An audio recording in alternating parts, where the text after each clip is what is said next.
Bonsoir tout le monde, ravi de vous retrouver sur le plateau de TV Sud en mode Noël. La déco est splendide et sympathique. Et bien, bienvenue pour les aléas du direct, les amis, pendant 1 heure. Au programme ce soir, ça sent les festivités et notamment la crèche vivante, la pastorale, la tradition respectée. Ce sera dimanche, elle est avec nous pour la magie de Noël. Avant d'arc, c'est Nadine Ruiz. Bonsoir Nadine. Bonsoir. Et bienvenue sur ce plateau pour nous parler de ce rendez-vous traditionnel. Ce sera dimanche dans les rues et c'est gratuit. La musique à volonté, le concours talent Vitzik organisé par notamment le Crédit Agricole, la banque bien connue. Eh bien, nous aurons le gagnant, Mogan, du groupe Runda Boots, avec effectivement bientôt le nouvel album en préparation. Laurent Guillot, qui est le coach artistique, c'est un peu la Starac. On nous expliquera tout ça dans un instant. Le 20 décembre, qu'est-ce que vous faites? C'est la veille de la fin du monde. C'est à la Paloma, à Nîmes, qu'il faut être dans cette SMAC, et avec le festival Rakan Music Festival. On a El Rakan sur le plateau. Bonsoir, monsieur. Boulot. Eh bien, Boulot aussi, et bienvenue sur le plateau. Ça promet, ça va être sympa, il va bien mettre en valeur son festival. Notre invité, fil rouge de la neige à 7, c'est possible, c'est promis. 7e édition de Neige à 7 avec beaucoup de passion depuis des années. C'est le président du ski club de 7, bien connu, la famille Combas à 7. C'est Claude. Bonsoir Claude. Bonsoir. Et bienvenue sur le plateau, merci d'avoir accepté notre invitation. On va skier, les pistes sont prêtes? Ben oui, il fait froid, il y a un petit peu de neige et ça va partir. Bon, ça va partir, ça va envoyer du lourd à vos surfs. Et puis également, eh bien, c'est un temps à rester sous la couette ou à bruncher, Nico, ça va? Oui, bonsoir Julien. Effectivement, on va parler des restaurants qui proposent du brunch, les dimanches notamment, et on ira notamment au Sheridan à Montpellier. Bonsoir Christophe Chay. Salut Julien. Au programme ce soir? Taureau et flamenco sur les bords du Guadalquivir, une déclinaison entre un ancien torero qui est devenu l'une des stars du flamenco montant. On est quel jour? Le 12-12-12? Me semble. Bon anniversaire. Joyeux anniversaire. Joyeux anniversaire. Allez Nadine, Claude, on y va. Joyeux anniversaire. Christophe, il s'appelle Christophe. Joyeux anniversaire. 22 ans, Christophe. Dans le désordre. Voilà. Bon anniversaire, mon Christophe. Et merci pour le cadeau à côté. Et de rien. On va les dévaler juste après. Il n'y a pas grand-chose. Hein. Et on salue Raphaël Larry, qui est eh bien compositeur, chanteur, interprète. Et c'est un peu votre coup de cœur aussi. Vous l'aimez bien. Eh bien, on l'a fait. Voilà, c'est votre cadeau d'anniversaire. Il est là, Raphaël Larry, avec quelques dates. Il habite à Nîmes. Il sera à la lettrée aux Beaux-Arts. Voilà, les amis, bienvenue dans la bonne humeur. Hein, vous avez remarqué. Voici les titres à la une de ce mardi.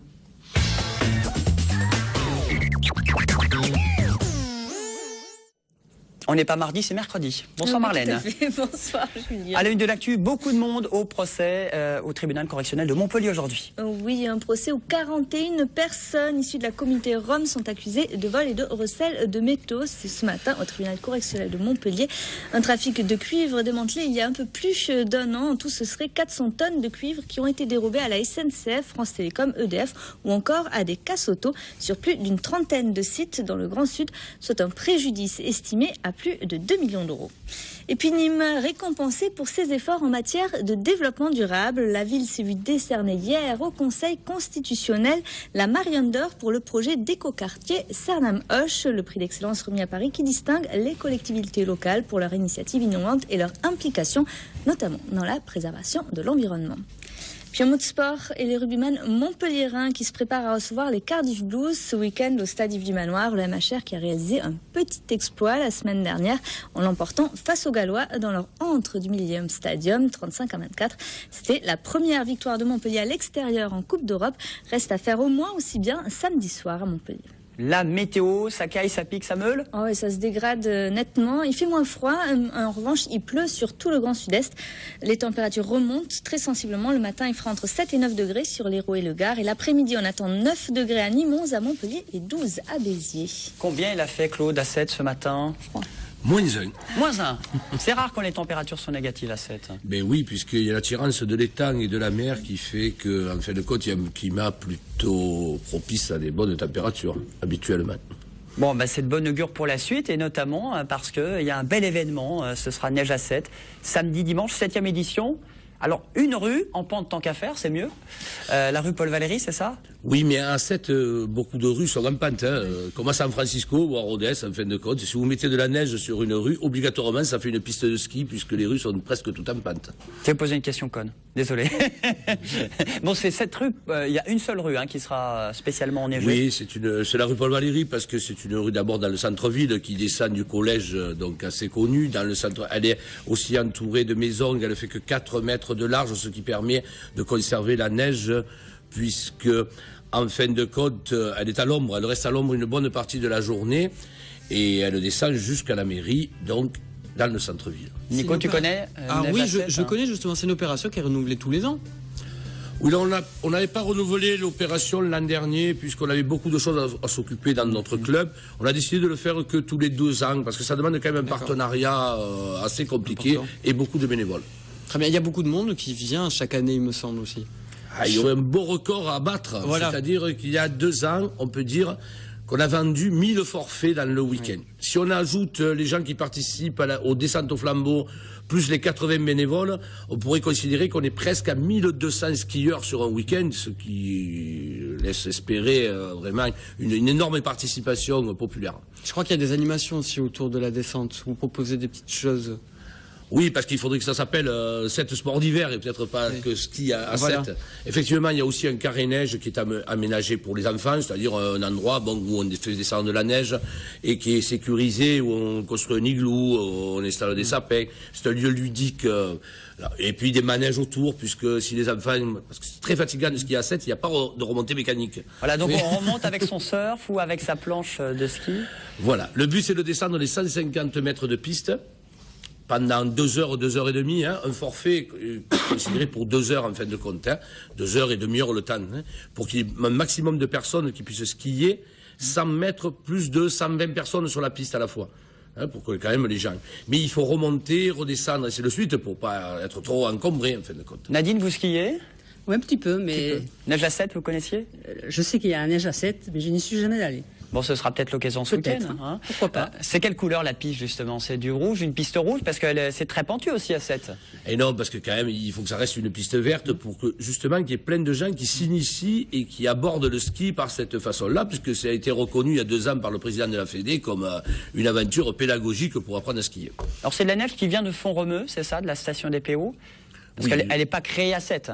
Disons que l'idée un peu folle, déjà, de ces toits qui font une piste de ski dans la ville la plus au sud de France et la plus éloignée des montagnes. Déjà, ça fait bizarre, c'est vrai. Ouais. Donc, il a fallu trouver un partenaire un peu fou, et la station de Font-Romeu, il y a en 2005, a marché dans notre combine en nous proposant donc de nous offrir la neige, mais en plus de mettre des moyens à disposition qui permettent de confectionner une véritable piste. C'est-à-dire qu'on fait descendre une dameuse avec un chauffeur expérimenté qui vient donc de Font-Romeu, et quand les camions déversent la neige et dessous la glace des pêcheurs sétois, des marailleurs sétois, donc il intervient avec sa dameuse, ce qui permet de faire un tapis et nous pourrons durer 48 heures. Alors les pêcheurs donnent la glace et Font-Romeu donne la neige. Voilà. On ne va pas tout avouer ici, mais vous comprenez qu'il y a quelques secrets pour avoir réussi à faire... Ah oui, il ne veut pas tout donner les dossiers. Donc, il y a quand même, il ne faudrait pas quand même se faire piquer l'idée. Donc, on a quelques secrets. Dans les secrets, il y a bien nos amis pêcheurs. D'ailleurs, il faut vraiment les remercier cette année, parce que bon, vous savez quand même l'actualité, que la pêche quand même a certains problèmes. Les thoniers de 7. Ah, les thoniers, les petits pêcheurs. Je veux dire, tout le monde de la pêche a quelques soucis parce que économiques, en fin de compte. Mais ils sont encore présents, je veux dire, il y a encore des marailleurs et des pêcheurs qui font des efforts et qui nous offrent 45 tonnes de glace pour cette édition. Alors, vous êtes président depuis 14 ans du ski club de 7. Comment vous êtes arrivé avec des skis au pied, vous qui êtes sétois, on est plus sur le littoral, là, on n'est pas dans les montagnes? C'est une histoire sétoise. L'histoire sétoise, le ski club remonte à 1963. Mais la ville de Sète a un gros passé ski, pas sur la ville, mais en 1964, la municipalité, à l'époque, a organisé des classes de neige pour 500 enfants. C'est la première ville qui a fait ça dans le département de l'Hérault, et c'est même une des premières expériences en France. Les premières expériences avaient commencé à la fin des années 50 dans la région parisienne, et la ville de Sète, en 1964, a envoyé 500 enfants. Et les Sétois ont vite compris, en fait de compte, que comme nous, bon, on était bien chez nous, on pouvait en été aller se baigner, ainsi de suite, profiter de vacances au soleil. Donc ils ont très vite gardé une semaine de repos pour partir dans les stations de ski à la neige. Et ça marche très bien parce que le ski club, il tourne à plein régime. Il y a plein de Sétois qui viennent tout au long de l'année dans les Alpes ou les Pyrénées. Est-ce que Christophe, vous skiez? Vaut mieux pas. Vaut mieux pas. En revanche, j'ai été interpellé par l'affiche que vous avez montrée en début d'émission sur l'appellation onomastique de Sète. On revient aux origines de la ville au niveau de l'orthographe. C'est très rigolo, non mais ça c'est un coup parce que quand tu veux faire de la communication même amateur, alors c'est très rigolo parce que ça c'est l'affiche de la dernière édition, mais je dois avoir là celle de cette année. C'était un coup, alors Sète a changé de nom, alors je vais pas faire un cours historique, à l'époque c'était cette ville balnéaire et pas ville de bord de mer, et en 1928, les habitants de Sète ont trouvé que ce prénom démonstratif portait à Réunion et ils ont demandé de changer leur nom et c'est passé SETE. Après la combine à nous, c'était de reprendre ces anciennes affiches de Sète qu'on trouve très très très jolies, comme les affiches de montagne du début du siècle, des stations comme Fort-Romeu, comme Chamonix, et on a mixé les deux pour, en fin de compte, présenter un produit qui plaît aux gens, puisque c'est une affiche qui est très demandée. Puis vous avez votre Mont-Saint-Clair, qui est la montagne des Sétois aussi, donc on ne triche pas trop, ça va. Mais non, pas du tout. On est très fiers et c'est d'ailleurs pour ça que tout est en bande à 7. Bon, vous êtes Sétois, Claude, de génération en génération, depuis 1740, les Combasses. C'est une famille très connue à Sète. Oui, effectivement, de mon côté paternel, peut-être à Marignan, oui. Vraiment, 1740, ouais. On n'est pas remonté plus. Après, il fallait aller à Marseille, on ne sait pas où c'est. J'ai appris que, Claude, vous avez plusieurs frères et sœurs, vous êtes combien dans la famille? Oh, on est 6 enfants. 6 enfants. Par rapport à mes parents. Et vous avez un frère qui s'appelle Claude Combas, Robert Combas. Ouais, voilà. Ouais, j'ai un frère qui s'appelle Robert Combas, qui était une star de la peinture internationale, connue dans le monde entier. Ouais. C'est lui qui avait lancé le Miam à Sète ou qui a fait pas mal de choses pour plus les arts, compliqué que ça. Avec Hervé Di Rosa. Ça, c'est Hervé Di Rosa. Voilà. Disons qu'Hervé Di Rosa s'est mis à la peinture parce que c'était un copain de mon frère Robert et c'est les stars de la peinture française à partir depuis les années 80. Et donc oui, je sais pas moi, c'est une sommité de la peinture. Je sais pas, il est au Guggenheim Museum. Vous avez des nouvelles de temps en temps parce qu'il est partout dans le monde, votre frère. Oui, j'ai des nouvelles. Oui, je l'ai eu il y a 3 jours au téléphone. Auteur de l'affiche de la feria de Nîmes, 1990. Ah, il a la date. Ça, il est bon. C'est pas ce qui est. Ouais, mais... Il y avait 2 événements et avec quelque chose qui avait outré les aficionados parce que il y avait le toréador qui tuait le taureau avec la main gauche, ce qui soi-disant ne se fait pas. C'est une rareté, c'est une exception. Mais il faut justement surprendre les aficionados. Oui, non, mais je crois que oui. Il était très présent à Nîmes à l'époque de Chamaco. Tout à fait. Moi, j'étais à l'alternative de Chamaco avec lui, par exemple. L'année où c'est Bacon qui avait fait l'affiche de la feria de Pentecôte. Bon, on va refaire l'émission, Julien, spéciale. C'était une vidéo sud qui a commencé. Non, mais c'est pour dire. Bon, c'est très bien. Et puis, je précise que vous êtes éducateur aussi, hein, votre vraie vie, votre boulot, votre profession, votre passion, dans une maison d'enfants. Hein. Nous avons des femmes à caractère social, comme il en existe, je crois, 11 ou 12 dans le département. Et voilà, ça, c'est mon métier. Bon, Claude Combas, vous restez, les amis, également la musique dans un instant, mais d'abord, la chronique coup de cœur.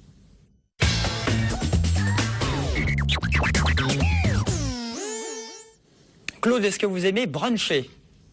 Ah, alors ce terme... Est-ce que vous savez ce que ça veut dire bruncher? Vous savez déjà que nous, déjà, dans ma ville, on est déjà bilingue. Oui. C'est-à-dire qu'on parle le français et le sétois. Voilà. Alors, bruncher... Alors, Nadine, vous savez ce que ça veut dire bruncher? Oui, je pense. Alors, c'est-à-dire? Je pense que c'est bien manger aussi, peut-être. C'est déjà ça. Aussi... Petit déjeuner amélioré. Déjeuner, voilà. Le Rakan, il aime bien bruncher à Nîmes. Il brunch tous les midis. C'est ça, voilà. Et comme il se lève tard, c'est pour les oiseaux de Disons nuit, qu'il est un petit peu en décalage horaire à l'heure actuelle, puisqu'il vient du côté d'Aldébaran du Centaure, le voyage, tout ça, ça m'a fatigué. À ce point-là, qui est la mascotte. On vient du de festival. loin pour vous voir, hein, pour faire un joli festival et puis pour rencontrer des gens extrêmement intéressants qui viennent de Sète. Plus que jamais. Et le Jamais. festival qui aura lieu à Nîmes, ce sera à Le 20 Palma. décembre, la veille de la fin du monde, et puis si vous venez, vous avez une chance d'être sauvé. Bah, très bien, Claude, vous y croyez à la fin du monde? Je préfère quand même le début du Bon, on reste Je préfère le début de la vraie histoire, le 22 ou le 23, là, je sais pas quand. Bon, on reste sur le brunch, alors on va quand même bruncher. Quelques petites idées. Alors à Montpellier, c'est ton coup de cœur? Oui, on va au restaurant Sheridan aux 8 rues de la Méditerranée. Alors c'est tout près de la gare. C'est Olivier Vieira qui va vous accueillir dans cette belle salle de restaurant, il faut le dire, avec des impressions baroques sur les murs. Alors c'est quand même il est quand même très attiré par New York. Donc tout tourne autour du Made in America, comme il le dit si bien. Alors il y a une cuisine ouverte, donc vous pouvez voir tout ce qui se passe en cuisine. Il y a un agréable patio qui vous accueille en toute saison, hiver, printemps, été. Ce sont des plats faits maison. Et d'ailleurs, pour manger, ce sont des plats à petit prix, puisque ce sont des prix qui vont jusqu'à 8,50 € pour la dose du jour, donc ce n'est pas très cher. Je vous donne quelques exemples. J'ai retenu un délicieux sauté de porc aux abricots et aux courgettes parfumées au thym. Le copier-coller, tu sais. Voilà. Mais j'ai trouvé ça plutôt pas mal. J'ai retenu aussi un tagine de volaille, citron vert confit et artichaut. Ça doit être original. Et puis, bon, bien sûr, il y a plein de petites verrines qui sont préparées par ses soins et qui sont vraiment Ce qui est bien, c'est que c'est maison, quoi. Voilà. Voilà, c'est maison. Donc, une carte inspirée, je l'ai dit, Made in America, avec notamment le Sheridan Burger. Là, c'est pas tout à fait original, mais c'est quand même un burger avec du bœuf, une sauce moutarde, des cornichons, du cheddar et du bacon. C'est appétissant. Il propose aussi quand même un petit plat italien. Il y a un risotto au pastrami avec des tomates séchées, des copeaux de parmesan ou encore des raviolis à la ricotta avec des épinards et pesto fait maison, encore une fois. Jamais. Et puis surtout le brunch, c'est ça qui nous intéresse. Notamment, vous pouvez y aller le dimanche. Donc c'est ce que je disais, un petit déjeuner amélioré, mais en fait c'est un buffet à volonté qui est servi de 11h à 16h à 17,90 €. Donc autant dire que c'est vraiment pas cher. Et puis il y a aussi une formule déjeuner, plat et dessert à 14,50 € si vous y allez en journée. C'est pour les leftards, hein, Claude, hein, c'est ça, le dimanche, pour la grasse mat. Voilà. Oui, mais... Puis il y a de tout dans le brunch, on peut vraiment manger du salé, du sucré. Plus d'informations en tout cas, vous pouvez les appeler au 04 99 52 91 77. Ça c'est rue de la Méditerranée à Montpellier. À Nîmes, on peut bien bruncher aussi rapidement? Quand même, je vais donner 2 petites adresses. Il y a notamment l'Escale des Saveurs, place des Esclafidous, à 15,50 € le brunch donc à volonté le dimanche. Est-ce qu'on peut situer l'adresse? J'ai le Nîmois à côté de moi qui peut m'aider. Oui, Esclafidous, c'est dans le prolongement de la grande avenue du Général Perrier, et c'est une petite place qui est très très coquette, oui, qui est juste derrière l'ancienne école des Beaux-Arts. Et c'est vrai que c'est vraiment bien très très sympa, pas loin de la cathédrale. C'est un GPS pour Nico, quoi. Voilà, c'est bien, comme ça il m'aide à situer, c'est très bien. Et puis aussi Pain et Compagnie, qui est très connu, et c'est au 120 rue Paul Laurent. Claude, votre resto préféré en 2 mots? Donc, en tout cas, pour bruncher ce week-end, à la Neige à 7, vraiment, le Galoubet, qui est le restaurant de l'hôtel de ville. Donc, ce sera le samedi, le plat typiquement sétois à 13 € la macaronade. Et le dimanche, on changera par un plat à 13 € qui sera certainement une tartiflette. Ah bah voilà, j'allais dire tartiflette ou fondue, c'est pas loupé. C'est très bien. Donc, et pour les gens qui voudront s'isoler, je leur conseille l'Alouette sans tête, rue André Porte, spécialité sétoise. Julien, plutôt que le 21 décembre, la fin du monde, mieux vaut le monde café.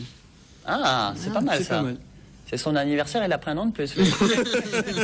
Bon, on l'a dit, il y a des bons restos à Vendargues. Il y a aussi la magie de Noël, ça a déjà commencé. Vous êtes de la ville de Vendargues jusqu'au 16 décembre. La féerie de Noël, tout illuminé, tout décoré, avec le salon des Centonniers qui continue, hein, l'espace Jean Tessier. Tout à fait, oui. Il y a le salon des Centonniers en ce moment qui a commencé d'ailleurs samedi dernier, qui se terminera ce dimanche. Il y a eu aussi le marché de Noël. Il y a samedi le concert de Noël à l'église de Vendargues aussi, où il y aura plus de 50 choristes qui vont interpréter ce fameux concert. Alors là, c'est gospel et variété? Gospel, variété française et chant de Noël. Voilà. Et dimanche, bien entendu, l'apothéose, c'est la pastorale et la crèche vivante. On est à la 25e édition en extérieur, je dis bien. Sinon, c'est la 28e. Alors ça, c'est vraiment les santons de Provence, dans les rues. Voilà, ça représente cette ambiance. Ça représente les santons de Provence et les métiers d'autrefois. Alors on a à peu près 150 personnes qui sont costumées, des Vendargoises, plus des groupes folkloriques avec les tambourinailles et beaucoup d'animaux. Alors là, on va retrouver les ânes, les chevaux, les chèvres, les agneaux, les chiens, les dromadaires. Vous appelez tous les habitants de Vendargues et tous les animaux aussi de la ferme, quoi. Hein. On essaye, on en fait venir un peu de l'extérieur parce que pour les dromadaires, on n'en a pas partout. Oui, c'est vrai, à Vendargues, c'est assez rare. Hein. Qui suivent les rois mages, et c'est une festivité très, très agréable qui amène certainement à peu près 1 millier de personnes dans les rues du village. Donc c'est quand même quelque chose qui est assez riche en festivités et qui sera suivi par la suite dans les semaines à venir par le village de Noël, par la distribution des cadeaux de Noël aux enfants le soir de Noël. Voilà. Alors c'est départ 14h30 dimanche. Le départ se fait du gymnase qui se trouve juste derrière la cave coopérative de Vendargues. À 14h30, le défilé donc va déambuler dans certaines rues du village, pour aller se terminer dans les arènes, parce que c'est le seul endroit où tout le monde puisse se voir. Parce qu'on a essayé maintes et maintes endroits dans le village, mais il a fallu chaque fois changer de place vu le nombre de participants. Et là, parce qu'il y a les figurants et puis les Vendargois et tout le monde peut suivre cette pastorale. J'espère qu'il y aura d'autres personnes que les Vendargois. Il y a combien d'habitants à Vendargues, Nadine? À l'heure actuelle, ouais. On est 6 000 habitants. 6 000, d'accord. 6 000 habitants. Voilà, et à l'intérieur des arènes, on reconstitue les métiers d'autrefois et la partie nativité, avec le dernier né de bébé du village qui est là dans la grotte. Donc samedi 20h30 du gospel variété, à l'église de Vendargues, Vendargues, la pastorale. Et dimanche la pastorale à 14h30, suivi toujours par le salon des Santonniers, puisque c'est ouverture non-stop toute la journée. Bon, Nadine, vous défilez ou pas? Ah, bien entendu, oui. Vous êtes déguisé en quoi? Vous êtes costumé en... Alors, on ne se déguise pas pour la pastorale, parce que je crois que les santons et les vieux métiers, c'est pas un déguisement, c'est un costume. On se déguisera pour le carnaval au mois de mars. Alors voilà, je vais représenter un santon de Provence. Et je vais suivre donc le défilé, le mettre en place et puis suivre le défilé. Départ 14h30 dimanche. 14h30 du gymnase pour se promener dans les rues du village et terminer dans les arènes aux alentours de 17h. Voilà, c'est gratuit, c'est à Vendargues, effectivement. C'est dimanche. Samedi, on rappelle que c'est neige à Sainte-Claude. Vous restez avec nous. Racan Festival, la mascotte reste avec nous pour Paloma. Bel événement la veille de la fin du monde. Et on se retrouve juste après en musique, les amis. À tout de suite.